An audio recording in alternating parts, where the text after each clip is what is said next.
Hello दोस्तों, कैसे हैं? आशा करता है आप सब ठीक होंगे। तो आज का कहानी है भगवान की मर्जी, एक प्रेरक कथा। जो कि ये कहानी पूरी सुने। एक पुरानी सी इमारत में वैद्य जी का मकान था। पिछले हिस्से में रहते थे और अगले हिस्से में दवाखाना खोल रखा था। उनकी पत्नी की आदत थी कि दवाखाना खोलने से पहले उस दिन के लिए आवश्यक सामान एक चिट्ठी में लिख कर दे देती थी। वैद्य जी गद्दी पर बैठकर पहले भगवान का नाम लेते, फिर वह चिट्ठी खोलते।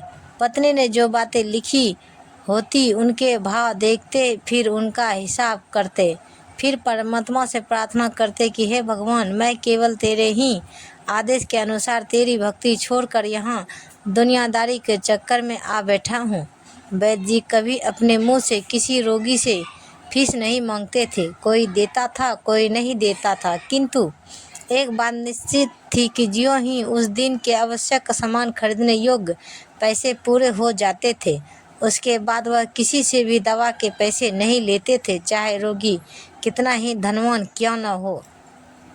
एक दिन वैद्य जी ने दवाखाना खोला। गद्दी पर बैठकर परमात्मा का स्मरण करके पैसे का हिसाब लगाने के लिए आवश्यक सामान वाली चिट्ठी खोली तो वह चिट्ठी को एकाएक देखते ही रह गए। एक बार तो उनका मन भटक गया। उन्हें अपनी आंखों के सामने तारे चमकते हुए नजर आए, किंतु शीघ्र ही उन्होंने अपनी तंत्रिकाओं पर नियंत्रण पा लिया। आटे, दाल, चावल आदि के बाद पत्नी ने लिखा था, बेटी का विवाह 20 तारीख को है। उसके दहेज का सामान। कुछ देर सोचते रहे, फिर बाकी चीज़ों को कीमत लिखने के बाद दहेज के सामने लिखा, यह काम परमात्मा का है, परमात्मा जाने। एक दो रोगी आए थे, उन्हें वैद्य जी दवाएं दे रहे थे। इसी दौरान एक बड़ी सी कार उनके दवाखाने के सामने आकर रुकी। वैद्य जी ने कोई खास तवज्जो नहीं दी, क्योंकि कई कारों वाले उनके पास आते रहते थे।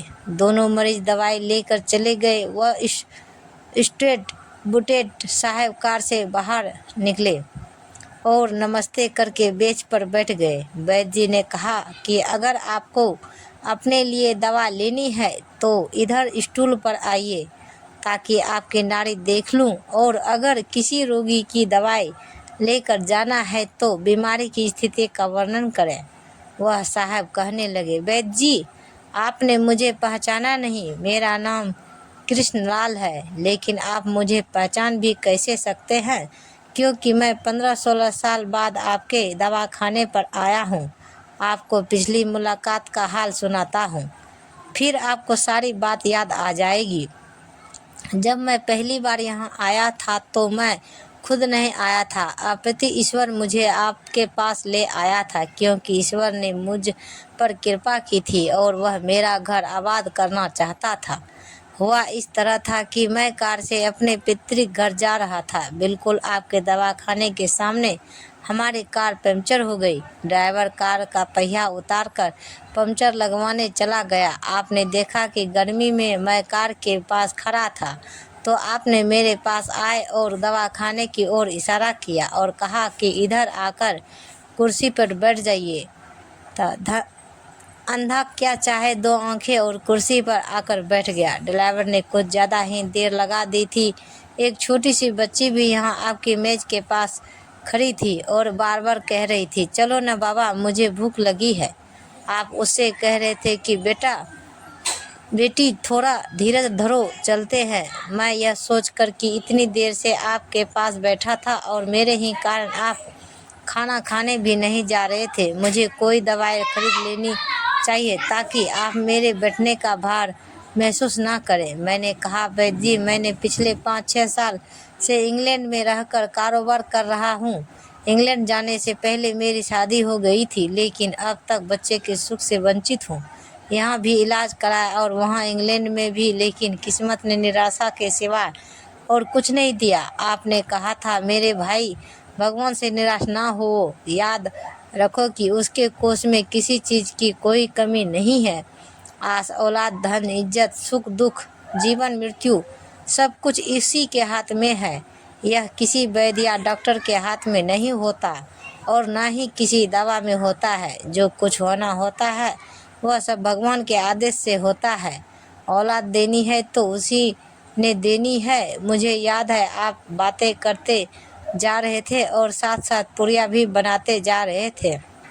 सभी दवा आपने 2 भागों में विभाजित कर दो अलग अलग लिफाफे में डाली थी और फिर मुझसे पूछकर आपने एक लिफाफे पर मेरा और दूसरे पर मेरी पत्नी का नाम लिखकर दवा उपयोग करने का तरीका बताया था। मैंने तब बेदिल से वह दवाई ले ली थी, क्योंकि मैं सिर्फ कुछ पैसे आपको देना चाहता था। लेकिन जब दवा लेने के बाद मैंने पैसे पूछे तो आपने कहा था बस ठीक है। मैंने जोर डाला तो आपने कहा कि आज का खाता बंद हो गया। मैंने कहा मुझे आपकी बात समझ नहीं आई। इसी दौरान वहाँ एक और आदमी आया। उसने हमारी चर्चा सुनकर मुझे बताया कि खाता बंद होने का मतलब है यह कि आज के घरेलू खर्च के लिए जितनी राशि वैद्य जी ने भगवान से मांगी थी वह ईश्वर ने उन्हें दे दी है। अधिक पैसे वे नहीं ले सकते। मैं कुछ हैरान हुआ और कुछ दिल में लज्जित भी कि मेरे विचार कितने निम्न थे और यह सरल चिंत वैद्य कितना महान है। मैंने जब घर जाकर पत्नी को औषधि दिए खाई और सारी बात बताई, उसके मुंह से निकला वो इंसान नहीं कोई देवता है और उसकी दी हुई दवा ही हमारे मन की मुराद पूरी करने का कारण बनेगी। आज मेरे घर में 2 फूल खिले हुए हैं। हम दोनों पति पत्नी हर समय आपके लिए प्रार्थना करते रहते हैं। इतने साल तक कारोबार ने फुर्सत ही ना दी कि स्वयं आकर आपसे धन्यवाद के 2 शब्द ही कह जाता। इतने वर्षों बाद आज भारत आया हूँ और कार केवल यही रोकी है। वैद्य जी हमारा सारा परिवार इंग्लैंड में सेटल हो चुका है। केवल मेरी एक विधवा बहन अपनी बेटी के साथ भारत में रहती है। हमारी भांजी की शादी इस महीने की 21 तारीख को होनी है। ना जाने क्यों जब जब मैं अपने भांजी के भात के लिए कोई सामान खरीदता था तो मेरी आंखों के सामने आपकी वह छोटी सी बेटी भी आ जाती थी और वह सामान मैं दोहरा खरीद लेता था। मैं आपके विचारों को जानता था कि संभवतः आप वह सामान ना ले, किंतु मुझे लगता था कि मेरी अपनी सगी भांजी के साथ जो चेहरा मुझे बार बार दिख रहा है वह भी मेरी भांजी ही है। मुझे लगता था कि ईश्वर ने इस भांजी के विवाह में भी मुझे भात भरने की जिम्मेदारी दी है। वैद्य जी की आंखें आश्चर्य से खुली रह गई और बहुत धीमी आवाज में बोले, कृष्णलाल जी, आप जो कुछ कह रहे हैं मुझे समझ नहीं आ रहा है कि ईश्वर की यह क्या माया है। आप मेरी श्रीमती के हाथ की लिखी हुई यह चिट्ठी देखिए। और वैद्य जी ने चिट्ठी खोलकर कृष्णलाल जी को पकड़ा दी। वहाँ उपस्थित सभी यह देखकर हैरान रह गए कि दहेज का सामान के सामने लिखा हुआ था, यह काम परमात्मा का है, परमात्मा जाने। कांपती सी आवाज में वैद्य जी बोले, कृष्णलाल जी, विश्वास कीजिए कि आज तक कभी ऐसा नहीं हुआ कि पत्नी ने चिट्ठी पर आवश्यकता लिखी हो और भगवान ने उसी दिन उसकी व्यवस्था ना कर दी हो। आपकी बातें सुनकर तो लगता है कि भगवान को पता होता है कि किस दिन मेरी श्रीमती क्या लिखने वाली है, अन्यथा आपसे इतने दिन पहले ही सामान खरीदना आरंभ न करवा दिया होता। परमात्मा ने, वह भगवान, वह तो महान है, तो दयावान है। मैं हैरान हूँ कि वह कैसे अपने रंग दिखाता है। वैद्य जी ने आगे कहा, जब से होश संभाला है एक ही पाठ पढ़ा है कि सुबह परमात्मा का आभार करो, शाम को अच्छा दिन गुजरने का आभार करो, खाते समय उसका आभार करो, सोते समय उसका आभार करो। प्रेम से बोलिए जय श्री कृष्ण। शुक्र है मेरे मालिक तेरा लाख लाख।